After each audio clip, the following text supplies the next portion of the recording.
capítulo 1, nós vamos continuar a palavra do Senhor que nós iniciamos no domingo passado. E eu leio, então, novamente, o texto de João 1, 15 a 18. Eu vou fazer uma breve recapitulação e então avançar e concluir. João 1, 15. João dá testemunho dele. Ele exclama, falando de testemunho de João Batista: este é aquele de quem eu falei. Aquele que vem depois de mim é superior a mim, porque já existia antes de mim. Todos recebemos da sua plenitude, graça sobre graça, pois a lei foi dada por intermédio de Moisés. A graça e a verdade vieram por intermédio de Jesus Cristo. Ninguém jamais viu a Deus, mas o Deus unigênito, que está junto do Pai, o tornou conhecido. Não está claro aqui que o evangelista está falando de uma transição, está falando de um verdadeiro salto. Ele está dizendo: a lei foi dada por Moisés, mas Jesus Cristo nos revela plenitude. Esta é a ideia de um salto dimensional. Veja, João também fala, o testemunho de João também fala deste salto. João dizia: olha, eu estou pregando, arrependam-se, endireitem o caminho do Senhor. Mas, depois de mim, vem um que é antes de mim, que é maior do que eu. Ele está falando de uma transição, de algo que estava acontecendo no mundo. Jesus faz nos dar um salto. Então eu disse domingo: organize sua vida com a antiga palavra de Deus e seja abençoado. Organize sua vida com a antiga palavra de Deus e seja abençoado. E eu destaquei domingo a importância da gente observar toda a palavra de Deus antes mesmo de Cristo. Nós, os que cremos em Cristo, nós não anulamos todo o Antigo Testamento, nós não anulamos a lei, nós não anulamos provérbios, nós não anulamos toda a sabedoria contida na palavra do Senhor. Há muita gente que quer seguir a Jesus, mas não quer observar todo o ensino até então transmitido. Jesus veio para o seu povo, reafirmando tudo que os profetas pregaram. Então nós amamos toda a palavra do Senhor e ela é uma bênção na nossa vida para organizar a nossa vida. João Batista, que veio como um aio, aquele que vai à frente dizendo: o rei está vindo aí. Então, ele foi pregando. E pregando o quê? A palavra do Senhor. Endireitem o caminho do Senhor. Aquele que pratica o mal, pare de praticar o mal. Aquele que é desonesto, torne-se honesto. Aquele que roubava, pare de roubar. Aquele que falava mentira, pare de mentir. Organizem a sua vida.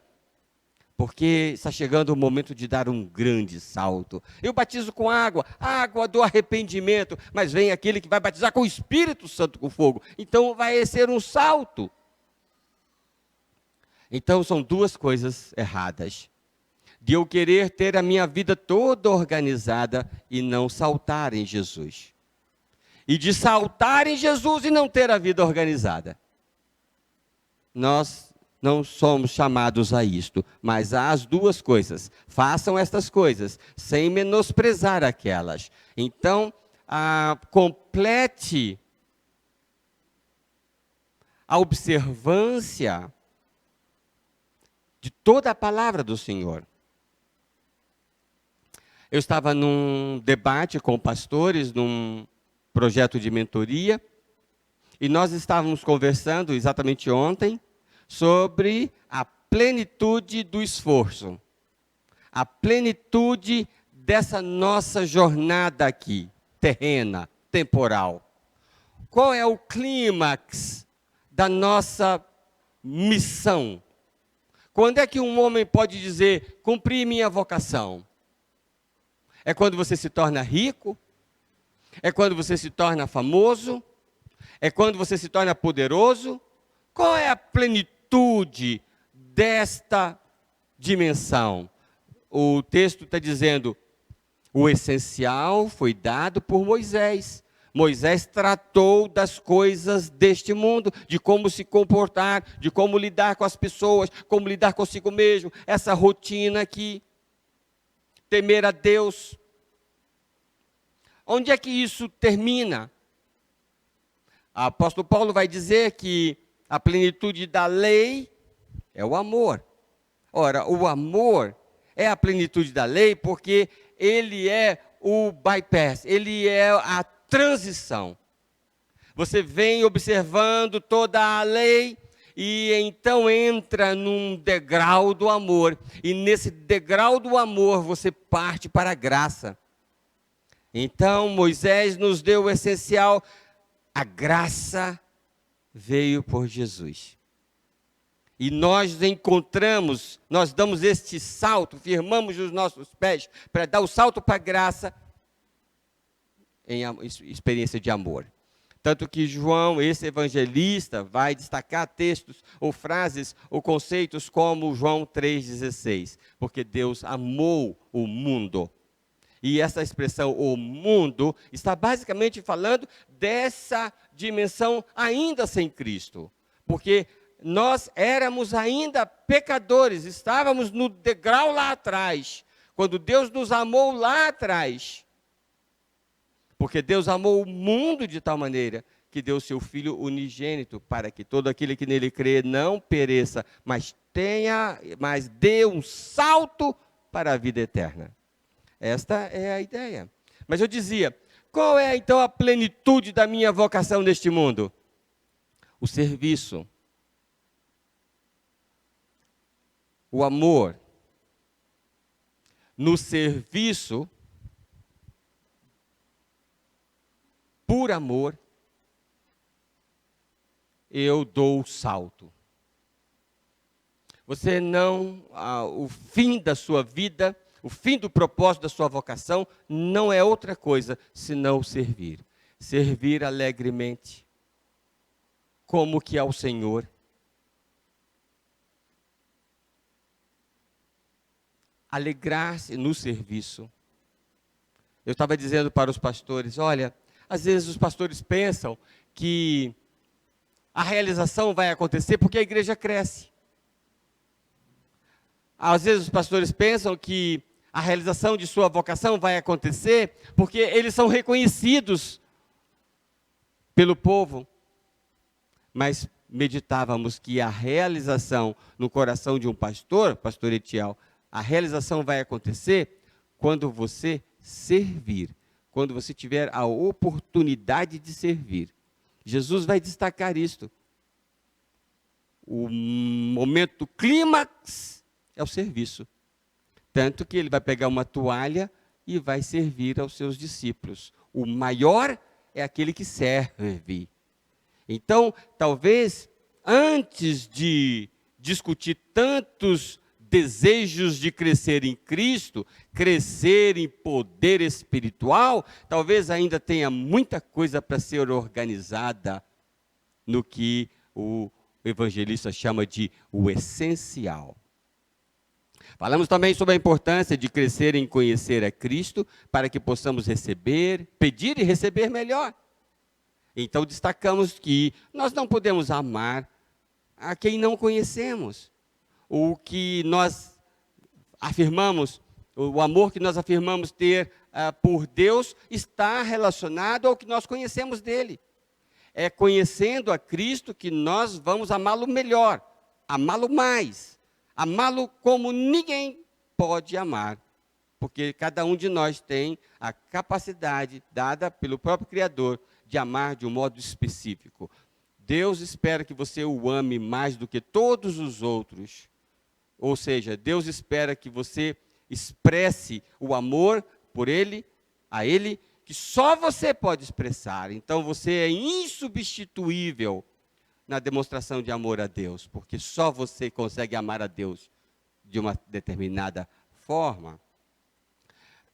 Então, nós vamos pedir melhor. Por isso que o texto diz, em Cristo, nós recebemos a sua plenitude. Graça sobre graça. Porque Ele se deixou conhecer, Ele fez Deus conhecido entre nós. Eu quero acrescentar, entenda, Deus continua trabalhando em você e no mundo. Veja aqui uma dinâmica. Moisés, João Batista, Jesus, o Espírito Santo. Há uma dinâmica aqui. Há um processo aqui. Deus está trabalhando no mundo, e Deus está trabalhando em mim, e Deus está trabalhando em você. Algo está em formação, algo está sendo aperfeiçoado, algo está sendo restaurado. A Bíblia diz, Moisés vai ensinar que Deus criou o mundo em 6 dias e descansou no 7º dia. Agora, por que você acha que o Criador é um Deus de uma semana só? Por que enfiamos na nossa cabeça que Deus fez o que tinha que fazer e acabou? Jesus vai dizer, meu Pai continua trabalhando, e eu também. Você não concorda comigo que Deus está trabalhando a sua vida? Deus não está mudando você? Deus não está moldando você? E quando Ele está com os 10 dedos dele enfiados no seu ser, Ele deve ter na frente da mesa dele um projeto arquitetônico. Ele está construindo você olhando para um projeto, para fazer você igual àquele projeto. Não é assim que o construtor faz ao construir uma casa? Ele não tem lá uma planta arquitetônica e ele faz a casa ficar igual àquela planta arquitetônica, aquele modelo. Então, Deus está com os 10 dedos dele enfiados no seu ser, enquanto ele olha para Jesus, o Filho do homem. Ele olha para Jesus e diz, vou fazer você igual a ele. E o salmista vai dizer, sois deuses. Sois deuses. Porque Ele não vai parar enquanto não fazer você igual, e a mim igual a Jesus. Ele é o Filho do homem. Então, o seu destino não é pouca coisa.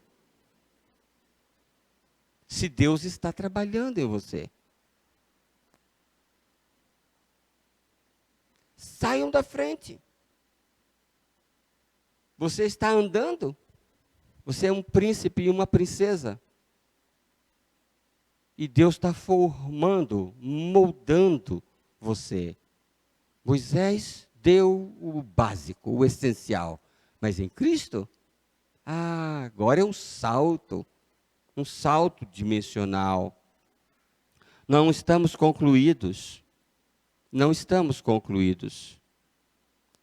Aí você vai dizer, mas como que eu vou dar esse salto? Não percebo possibilidade. 2 capítulos à frente, um mestre da lei, que entendia muito de Moisés, questionou Jesus exatamente sobre este ponto. Como? Como que eu vou dar um salto? Eu vou entrar no ventre da minha mãe e vou nascer de novo? Ele disse, não, isso não é possível ao homem, mas é possível a Deus. Você nasce de novo, uma nova criatura. E aí você começa de novo. O bebezinho não começou lá devagarinho, e não foi crescendo, crescendo, crescendo. E a gente diz que tornou-se adulto, mas não se torna. Nós não concluímos, né? Continuamos incompletos e em formação. E aí você nasce de novo e dá um salto. E você diz, está tudo pronto? Não, não está só começando. Então, em quarto lugar, acredite, amanhã será melhor que hoje. Acredite. Amanhã será melhor do que hoje. Porque Deus está trabalhando em mim, Deus está trabalhando em você. E eu preciso dessa visão até para servir melhor. Porque se eu estou investindo em alguém, servindo, eu acredito, eu tenho uma visão positiva de que em servindo, vai ser melhor. Lembra de uma historinha que o pastor Hanson contou aqui, de um cara da mitologia que desacreditou da vida? Não adianta, tinha um garotinho sofrendo perto dele, não adianta, não resolve nada. Eu acredito. Então eu sirvo, porque eu acredito que o mundo está sendo transformado, as pessoas estão sendo transformadas. Deus está trabalhando. Ora, se Deus está trabalhando no mundo, seria quase que uma aberração eu imaginar que o mundo vai ser pior. No mundo teremos problemas, mas o mundo está caminhando sob a direção de um grande gerente e está levando as pessoas para algo extraordinário. O texto vai dizer que crer em Jesus, conhecer a Jesus e persistir em conhecer a Jesus é como abrir de um grande portão. Quem crê no Filho, 2 capítulos à frente, quem crê no Filho tem a vida eterna. É um salto.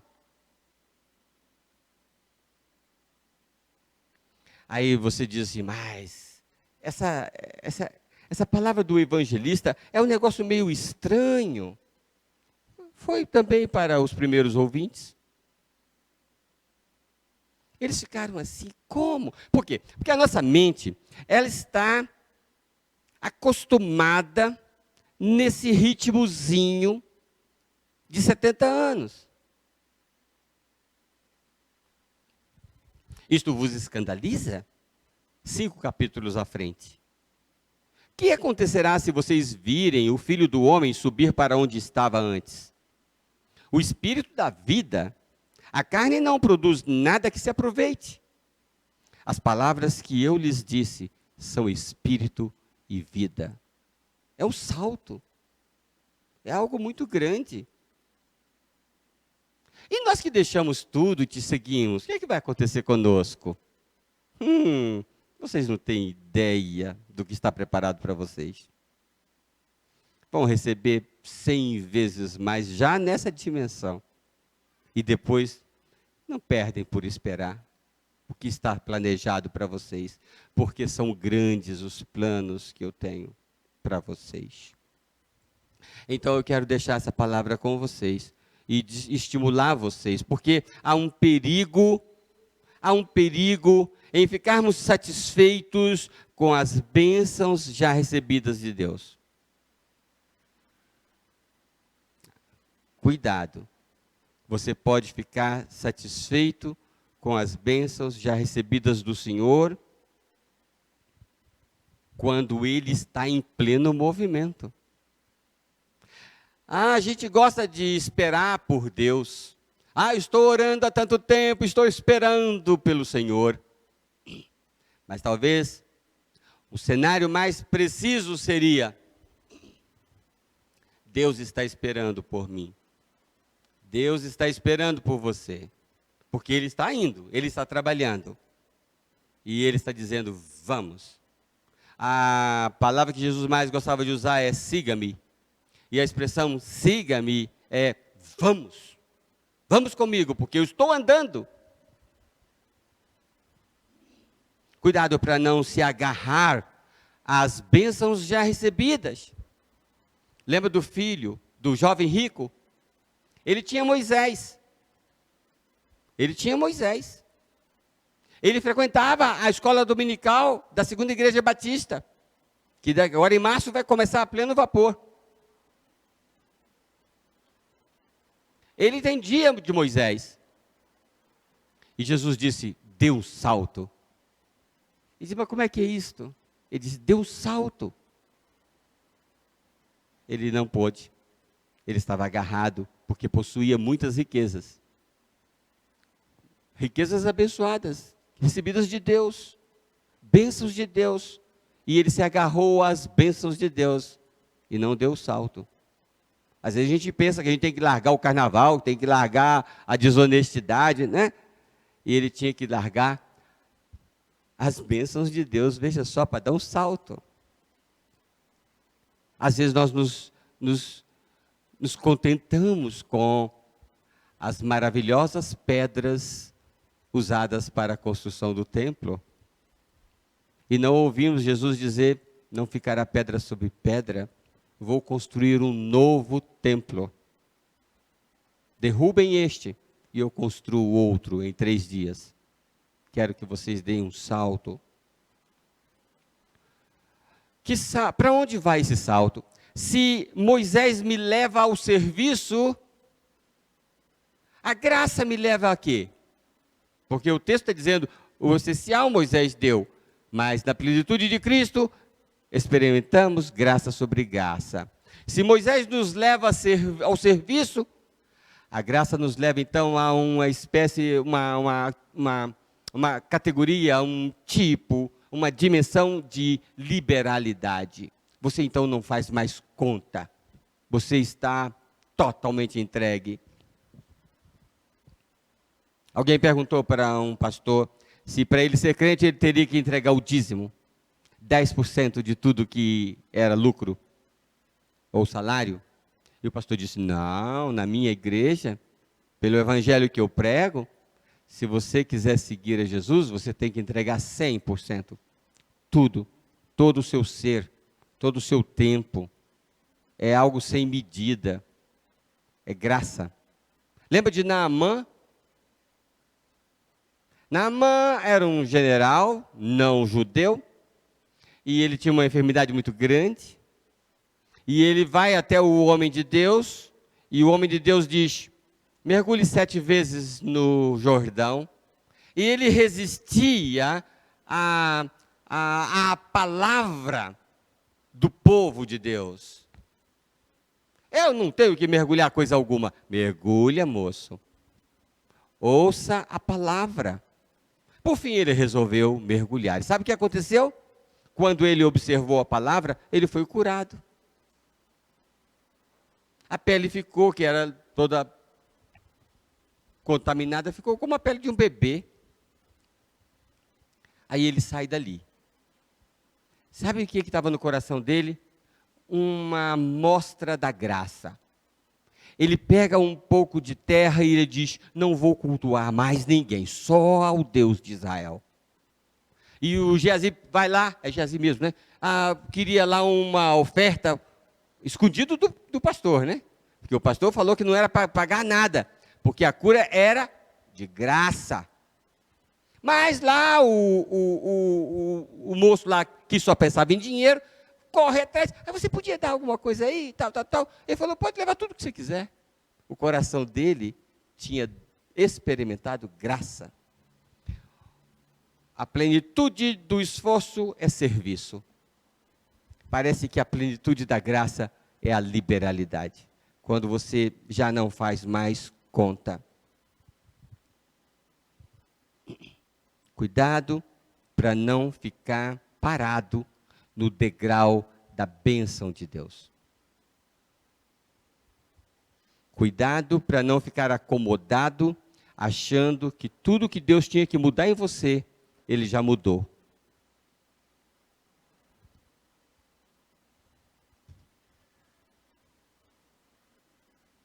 Isso é antigo como a história. Olha o que Jesus falou: vocês me procuram, não porque viram Deus no que eu fiz. Vocês me procuram para serem alimentados. Então, aquele povo ainda estava agarrado às bênçãos desta vida, desta rotina.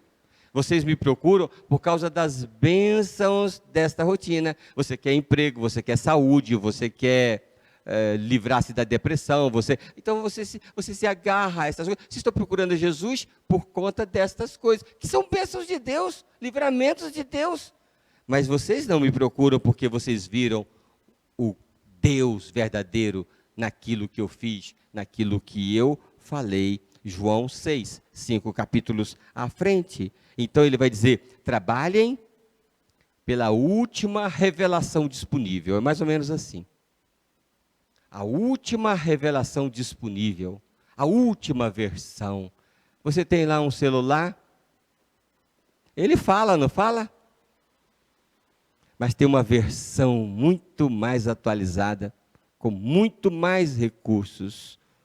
Deus não se cansa de renovar. Ele vai dizer, 3 capítulos à frente: quem beber desta água terá sede. Quem beber de Moisés terá sede. Mas quem beber da água que eu lhe der nunca mais terá sede. Veja só o salto. Pelo contrário, a água que eu lhe der se tornará nele uma fonte de água a jorrar para a vida eterna. Muito mais tem Deus para mim do que eu já experimentei. E olha que eu sou muito abençoado, mas o melhor ainda está por vir. Vamos orar? Senhor nosso Deus, precisamos louvar o Teu nome, porque temos sido muito abençoados. A Tua palavra tem nos abençoado muito, mas muito mesmo. Como somos felizes quando observamos os Teus estatutos, Senhor. Mas nós queremos Te louvar por conta dos planos que traçaste para cada um de nós e para a humanidade como um todo. E Te louvamos também porque trabalhas para que estes planos se realizem. Quem poderia ter um Deus como temos o nosso, que trabalha para o nosso benefício, que deseja a realização plena da nossa vocação? Ah, Senhor, desperta nosso coração, Senhor, para desejarmos mais, para buscarmos mais, para recebermos melhor tudo o que o Senhor tem preparado para nós. Inquieta-nos, Senhor, inquieta-nos até experimentarmos toda a plenitude. Compartilha conosco toda essa plenitude do Cristo. Nós oramos, querendo mais, no nome do Senhor Jesus. Amém, Senhor.